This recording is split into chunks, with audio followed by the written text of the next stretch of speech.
Hi friends, எல்லோரும் எப்படி இருக்கீங்க? நான் ரொம்ப நல்லா இருக்கேன். நீங்களும் நல்லா இருப்பீங்கன்னு நினைக்கிறேன். Happy morning. இன்றைக்கி காலையிலேயே ஸ்கூலுக்கு கிளம்புறதுக்கு முன்னாடி சரி ஏதாவது பூ பூத்துருக்கா, ஏன்னா மழை பெஞ்சிருக்குல, பூலாம் நல்லா பூத்துருக்கா அப்படின்னு சொல்லிட்டு வந்து பார்க்க வந்திருந்தேன். ஆனால் பார்த்தீங்கன்னா என் ஹஸ்பண்ட் அதுக்கு முன்னாடி எனக்கு முன்னாடி வந்து அவங்க பூ பறிச்சுட்டு வந்திருக்காங்க. ஸோ இந்த ஒன்றே ஒன்று மட்டும் தான் இருந்துச்சு. சரி ஈவினிங் சாமிக்கு பறித்து வைக்கலாம் அப்படின்னு சொல்லிட்டு நான் அது வந்து விட்டுட்டேன். இது வந்து பன்னீர் ரோஸ் பாருங்கள், பார்க்குறதுக்கு எவ்வளோ அழகாக இருக்குது பாருங்கள். அந்த மலை துளி எல்லாமே அதில் பட்டு ரொம்ப நல்லா இருக்குது. சரி ஈவினிங் பறிக்கலாம் அப்படின்னு சொல்லிட்டு இந்த கலர் ரோசஸ் வந்து இப்போ பார்க்குறதே ரொம்ப இதாக இருக்குது. இது நான் வந்து ஊர்லேருந்து எடுத்துகிட்டு வந்தது. ஸோ இது வந்து ரொம்ப பத்திரமா பார்த்துட்டே இருக்கேன். நல்ல பூ பூக்கும். அப்புறமா அப்படியே கீழே வந்துட்டு பார்த்திங்கன்னா எனக்கு வந்து மார்னிங் வந்து நல்லா ஃப்ரெஷ்ஷப்பாக இருக்குக்காண்டி ஒரு க்ரீன் டீ தான் போட்டிருந்தேன்.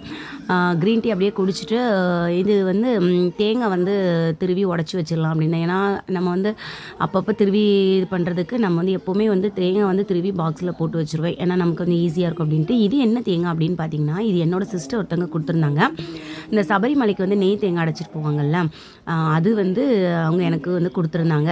ஸோ இது வந்து நம்ம வந்து உடனே வந்து யூஸ் பண்ணிடணும். ரொம்ப நாளைக்கெலாம் வச்சு நம்ம இதை வந்து யூஸ் பண்ண முடியாது. அதனால் வந்ததுமே இதை வந்து நல்லா கொஞ்சமாக வாஷ் பண்ணிவிட்டு அதை வந்து சின்ன சின்னதாக கட் பண்ணிவிட்டு நான் வந்து திருவி வந்து பாக்ஸில் போட்டு வச்சுட்டு, அது வந்து நான்வெஜ்ஜு சேர்த்து நம்ம யூஸ் பண்ணக்கூடாது. சும்மா நார்மலாக நம்ம வந்து எதாவது ஸ்வீட் செய்கிறோம் அல்லது வெஜ் எதாவது செய்கிறோம், நம்ம அதை யூஸ் பண்ணிக்கலாம். ஸோ அதையும் பாக்ஸில் போட்டு வச்சுட்டு அப்படியே லஞ்சு செய்ய ஸ்டார்ட் பண்ணிவிட்டேன். எனக்கு லஞ்ச் என்னென்னு பார்த்தீங்கன்னா கார்ன் ரைஸ் தான் பண்ணலாம் அப்படின்னு சொல்லி தான் ரெடி பண்ணியிருந்தேன்.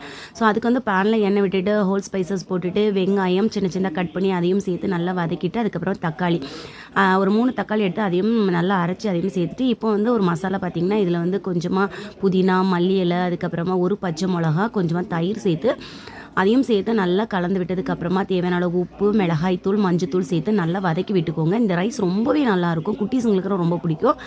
அப்புறமா வந்து கொஞ்சமாக இஞ்சி பூண்டு பேஸ்ட்டு எல்லாமே சேர்த்து நல்லா வதக்கி விட்டுக்கோங்க. இப்போ நம்ம ஃப்ரெஷ்ஷான கார்ன் இதில் நம்ம சேர்த்துக்க போகிறோம். நான் வந்து நேற்று தான் வாங்கிட்டு வந்திருந்தேன். ரொம்ப ஃப்ரெஷ்ஷாக இருந்துச்சு. சரி ரைஸாக நம்ம செஞ்சு கொடுத்தோன்னா பசங்களுக்கு சாப்பிட்றதுக்கு நல்லாயிருக்கும் அப்படிங்கிறதுக்காக தான் நான் வந்து ரெடி பண்ணிகிட்டு இருந்தேன். ஸோ அதையும் வந்து நல்லா ஒன்று ஒன்றா எடுத்துகிட்டு நல்லா வாஷ் பண்ணிவிட்டு நம்ம வதக்கி வச்சுருக்கோம்ல அந்த மசாலா கூட சேர்த்து நல்லா மிக்ஸ் பண்ணதுக்கப்புறமா நம்ம ஊற வச்சு அரிசி சேர்த்துக்க போகிறோம். நான் வந்து பொதுவாக வந்து டெய்லி வீக்லி 2 days வந்து இந்த மாதிரி வெரைட்டி ரைஸ் பண்ணனால வந்து பாஸ்மதி ரைஸ்னு இல்லாமல் நார்மல் ரைஸ்லேயே தான் பண்ணுறது. ஸோ அதுக்கு வந்து தேவையான அளவுக்கு தண்ணி விட்டுட்டு அதுக்கப்புறமா தேவையான அளவுக்கு உப்பு எல்லாம் சேர்த்து குக்கரில் வந்து ஒரு 2 விசில் விட்டு எடுத்தால் போதும். ரொம்பவே ரைஸ் வந்து நல்லா பக்காவாக ரெடி ஆயிரும். நான் வந்து அதிகமாக வந்து பாஸ்மதி ரைஸை விட இதை தான் நான் வந்து ரெகுலர் யூஸுங்கனால நான் இதை தான் யூஸ் பண்ணுறது. பாருங்கள் ரொம்ப நல்லா வெந்திருக்கும். ரைஸ் வந்து குழஞ்சி போகிறது அப்படி எதுவுமே இருக்காது. நம்ம கரெக்டான மெஷர்மெண்ட்டில் வச்சோன்னா ரைஸ் ரொம்பவே நல்லாயிருக்கும். ஸோ இந்த ரைஸ் கண்டிப்பாக நீங்கள் ட்ரை பண்ணி பாருங்கள். ரொம்ப டேஸ்ட்டு நல்லாயிருக்கும். அந்த ஸ்வீட் கார்னோடு வச்சு சாப்பிடும்போது டிஃப்ரெண்ட்டான டேஸ்ட்டில் இருக்கும். கண்டிப்பாக மிஸ் பண்ணாமல் ட்ரை பண்ணி பாருங்கள். இன்னொரு வீடியோவில் பார்க்கலாம். தேங்க்ஸ் ஃபார் வாட்சிங்.